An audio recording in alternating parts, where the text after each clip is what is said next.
Another woman, 10th class, B reading by Imtiaz.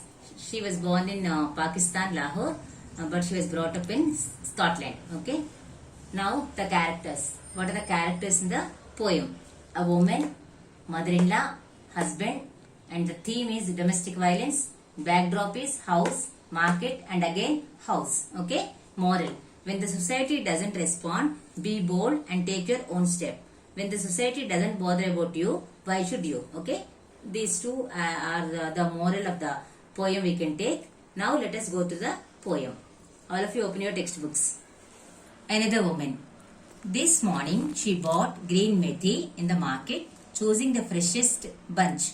Picked up a white radish. Imagined the crunch it would make between her teeth. The sweet sharp taste. Then put it aside, thinking it an extravagance. Counted her coins out carefully, tied them, a small bundle into her saree at the waist. Came home, faced her mother-in-law's dark looks, took the leaves and chopped them. Her hands stained yellow from the juice. Cut an onion fine and cooked the whole thing in the pot over the stove, shielding her face from the heat. Okay, let us discuss the first stanza. This morning, see, it was the morning time, and she means the daughter-in-law. She bought green methi. Methi means fenugreek leaves. Okay, she bought from the market. Okay, while in the market, how she chose that particular thing. Here, the poetess has described. Okay, first she has seen one radish which was very fresh, and the bunch of the leaves she wanted to take, but after seeing the change, that is the money she has brought, that she thought that was extravagance. Extravagance means more than her expenditure, means more than the limit what she could spend. Okay, more than that, extravagance. Okay, so she thought that she could not spend that much money because she has to give explanation to the mother-in-law at home. That's why she withdrew that desire of buying the radish. Instead, she selected this methi and she took that and she came home. Okay, then after coming home, again she cut the leaves of the radish and the stained with yellow juice of the vegetable, and then she started cooking that and she put the pot on the stove. Okay, then what happened, let us see. This is the very first stanza. The scene is the daughter-in-law bought methi instead of radish, which was her desirous vegetable, and she kept the pot on the stove and started cooking. Okay, then what happened, let us see in the second stanza, following stanza. At the same time, one sentence was given by the poetess, that is shielding her face from the heat. Here she has explained the status of the woman, how she is facing the problem at the mother-in-law's home. Okay, mother-in-law's house. There, shielding her face from the heat. Actually, that is the physical heat, the stuff. She can save herself from the physical heat, but not from the internal heat, that is psychological heat. How she is facing from the in-laws house, in the in-laws house. Okay, so that in the second stanza, the following stanza, we will see how she is being harassed by the in-laws. Okay, then the usual words came and beat their wings against her. The money spent causes curses heaped upon her parents who had sent her out to darken other people's doors. The usual words came and beat their wings against her. The money spent, curses heaped upon her parents who had sent her out to darken other people's doors. So always this great mother-in-law used to curse this daughter-in-law that to beat, to darken other people's doors. This word has been used. That means to make the others' lives dark. This lady was sent by the parents. So like that, she was blaming the parents of the girl. Okay, and the usual words came. So this is very common experience for the mother-in-law. Every day she used to get the same problem with the mother-in-law. Okay, so this daughter-in-law, this that woman always facing the same trouble with the mother-in-law, and that mother-in-law who is the evil lady always curses the daughter-in-law. Okay, so the usual words came. So this is not for the first time she is facing the problem. That's why the word usual words. came and beat their wings against her. The money here personification we can see, because beat their wings. Actually the words don't have any wings, but here personification already I taught you the figurative speech. So this is the figurative speech belongs to personification. Okay, the wings against her. Okay, beat the wings. Okay, the curses have been compared as wings. Okay. The mother-in-law was blaming the girl as well as her parents. Okay, and she was blaming that the parents sent this girl just to dark the lives of others people. Others means here this in-laws. Okay, so to dark means because of this girl the entire house has become dark, means has been sent to negative. There was no progress. Okay, because of this girl there was no progress in the house. Like that they were blaming the girl as well as the parents. Okay, then that's why that lady has used the word dark in the house of others. Okay, then coming to the next stanza, she crouched as usual on the floor beside the stove. Crouch means sitting actually here. So she was sitting on the floor, okay, beside the stove when the man came home. Who is that man here? The husband. Okay, that fellow husband has come, and she was sitting in front of the stove on the floor as usual, and then she did not look into his face nor raise her head,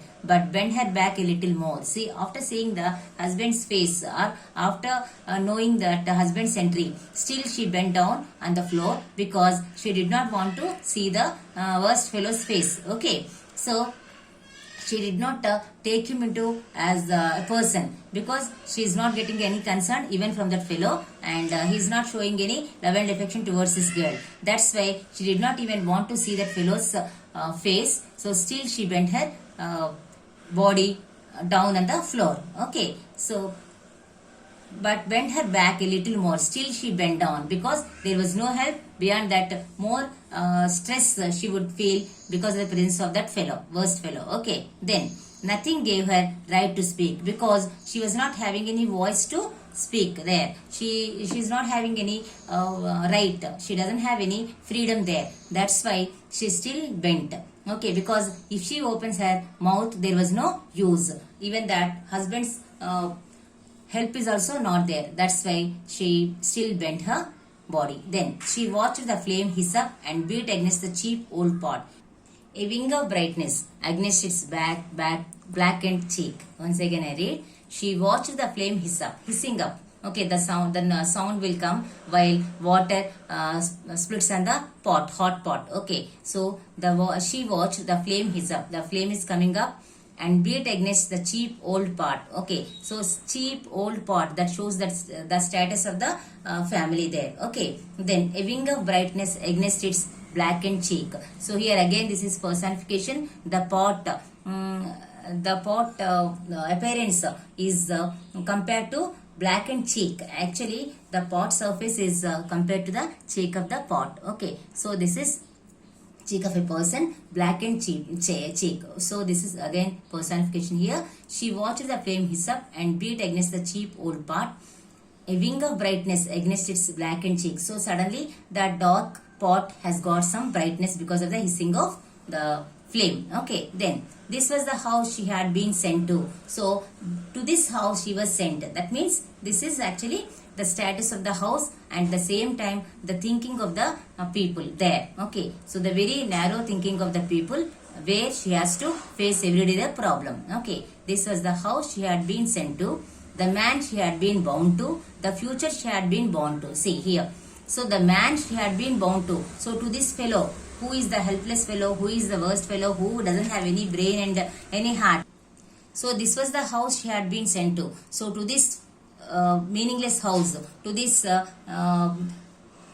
affectionless house. So to this house, this girl was sent, and the man she had been bound to, and the fellow who is not fit for nothing. Actually, he is not fit for anything. Okay, so that fellow doesn't have any brain or heart, any concern towards the fellow person. Okay, to this person she was sent, and to this fellow she has to bound. That means she has to be loyal to that fellow. Okay, from this fellow she doesn't have any help or doesn't have any concern. Even then she has to bound to that fellow. Okay, then the future she had been born to. Yes, she has to give the future generation from this worst fellow. That's why Here the poetess very touchingly will describe the feelings of the girl as well as the status of the house and the status of their thinking, especially okay, how the people are behaving and how the people are treating this girl. Okay, so this was the house she had been sent to. So to that worst house she has been sent, and the man, the worst fellow, the waste fellow, to him she has to be loyal.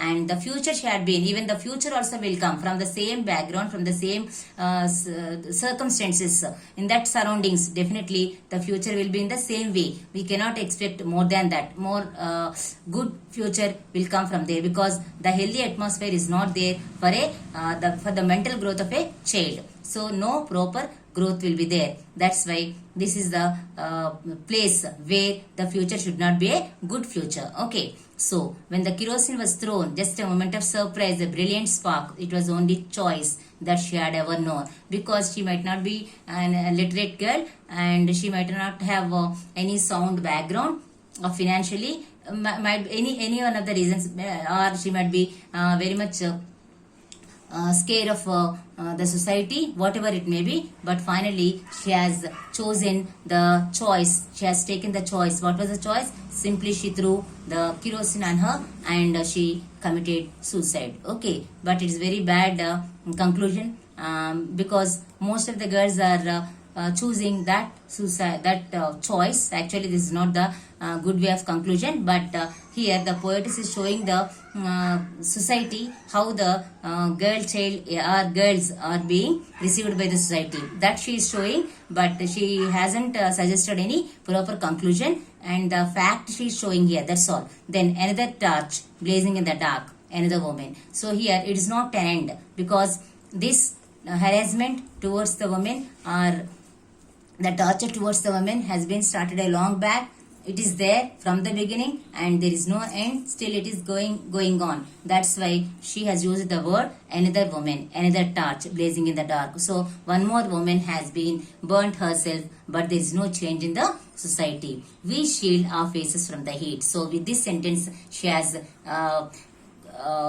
irony of the poem. In fact, the irony of the poem is, we shield our faces from the heat. Yes, we must be abashed of our behavior. The society doesn't bother about the woman. Simply it comes and looks at the woman, and there won't be any solution. Simply they pass the time, they will do some debates and all, and there the problem will be ended. Actually the problem will not be ended. That starts once again with another woman. This is happening continuously, but the society is not at all taking any part.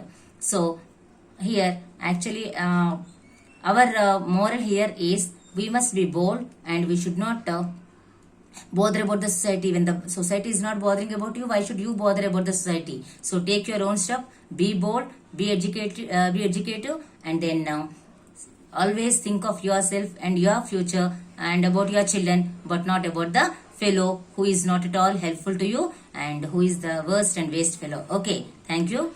Hope